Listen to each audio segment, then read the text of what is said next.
నేను నిజంగా ఇది ఎక్స్పెక్ట్ చేయలేదు. నేను లాస్ట్ వీక్ ఇన్స్టాగ్రామ్లో పెట్టిన రీల్ చైనా వర్సెస్ ఇండియాకి సూపర్ రెస్పాన్స్ వచ్చింది. కానీ చాలామంది కామెంట్స్లో ఒక పవర్లో ఉన్న పార్టీని మెన్షన్ చేస్తూ తిడుతున్నారు.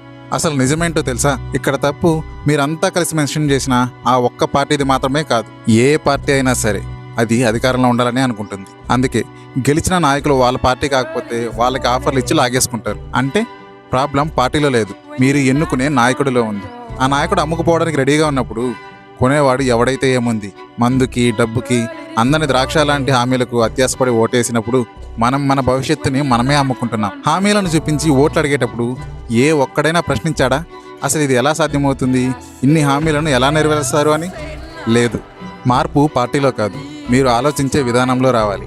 మనం మారినంత కాలం వ్యవస్థ ఎప్పటికీ మారదు. ఇది చేదు నిజం. నేను చెప్పింది నిజమనిపిస్తే ఈ వీడియోని అందరికీ షేర్ చేయండి. దీని మీద మీ ఒపీనియన్ ఏంటో కామెంట్ చేసి ఇలాంటి మరిన్ని నిజాల కోసం మన ఛానల్ని సబ్స్క్రైబ్ చేయండి.